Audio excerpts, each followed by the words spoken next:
segala raja. Sama-sama katakan, dengarkanlah suara nafiri memanggil semua umatnya dari penjuru bumi datang untuk menyembahnya. Katakan, dengarkanlah suara nafi memanggil semua umatnya. Gereja Tuhan bersatu mengangkat tinggi panjinya, bersiap maju janganlah lengah. Yesus Panglima kita. Katakan, dalam kuasa Roh Kudus. Jemaat Tuhan sama-sama katakan, api kemuliaannya tercurah dari surga, perintahkan pada dunia bahwa Yesus Raja. Api kemuliaannya tercurah dari surga, beritakan pada dunia bahwa Yesus Raja. Api kemuliaannya tercurah dari surga, penuhi kami semua, bangkitlah gerejanya. Api kemuliaannya tercurah dari surga, beritakan pada dunia bahwa Yesus Raja, segala raja. Jemaat Tuhan sama-sama katakan, api ke. Beri tepuk tangan yang meriah Tuhan Yesus kita yang dahsyat.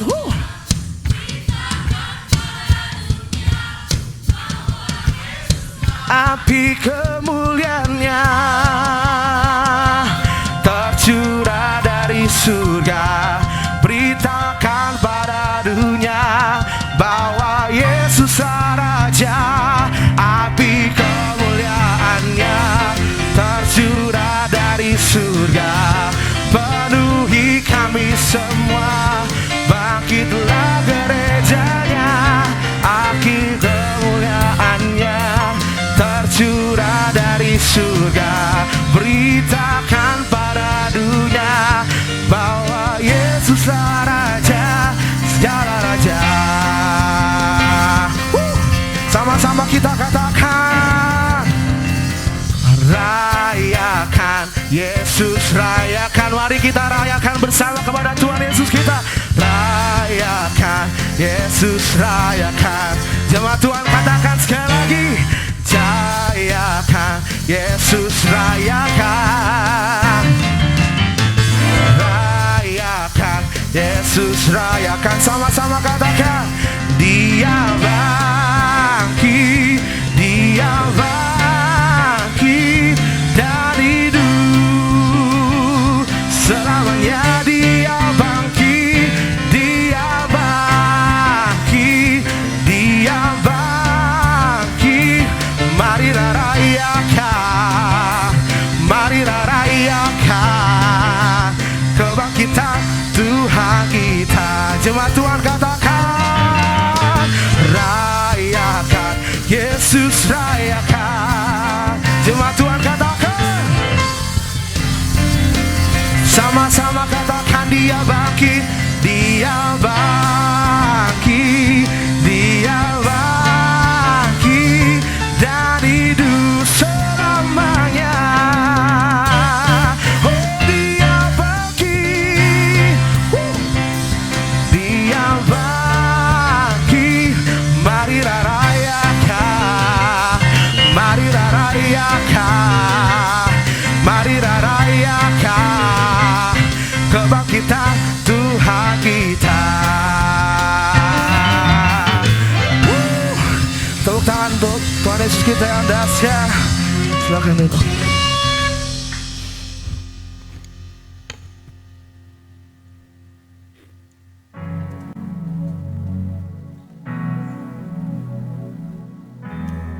Kami mau datang Tuhan untuk berserah kepadamu Bapa. Isi penuh kami dengan hadirat-Mu di tempat ini Bapa. Ya Rabbi Yesus, ya Rabbi Takar, Rabbi Yesus.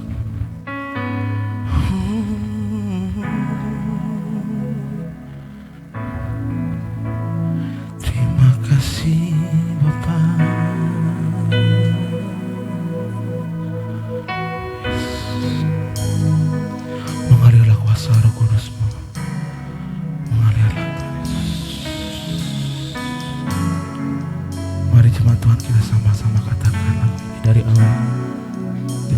sungguh-sungguh kepada Tuhan Yesus kita yang dahsyat.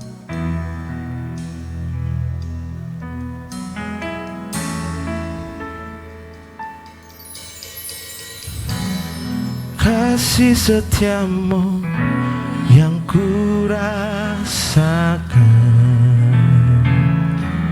lebih tinggi dari langit biru. Kebaikanmu yang telah kau nyatakan lebih dalam dari lautan. Berkat-Mu Tuhan,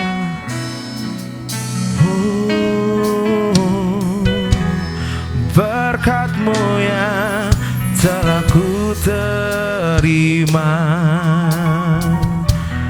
sempat membuatku terpesona.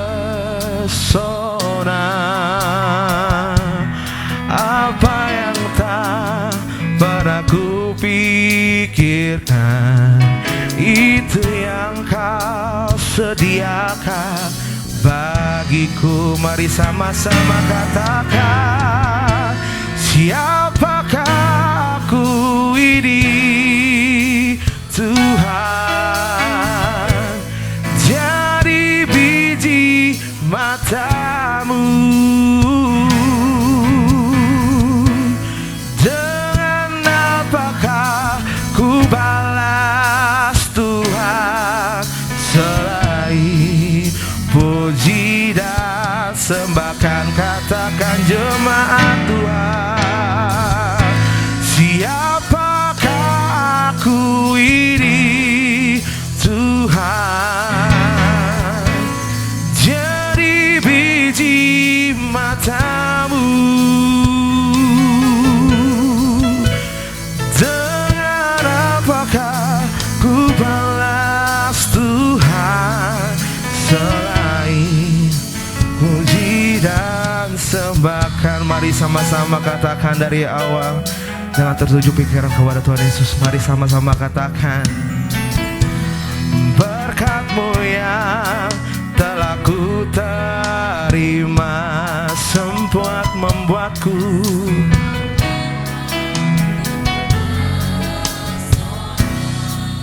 apa yang tak pernah ku pikirkan, itu yang Kau sediakan bagiku. Jemaat Tuhan sama-sama katakan, siapakah aku ini Tuhan, jadi biji mata-Mu.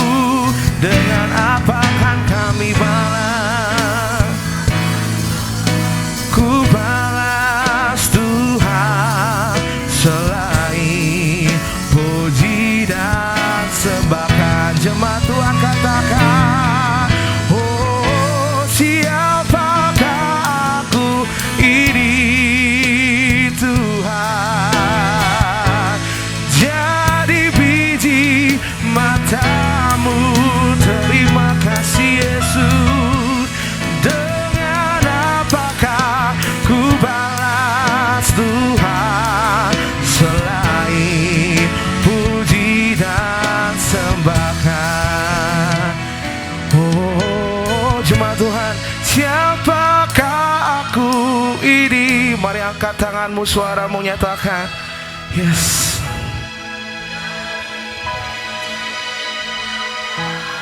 Dengan apa kan kami balas kepadamu Tuhan? Tuhan selain puji dan sembahkan.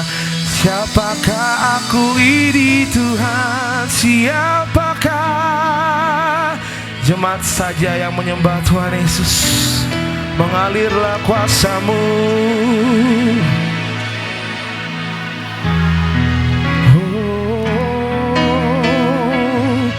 Dengan apakah ku balas Tuhan selain puji dan sembah?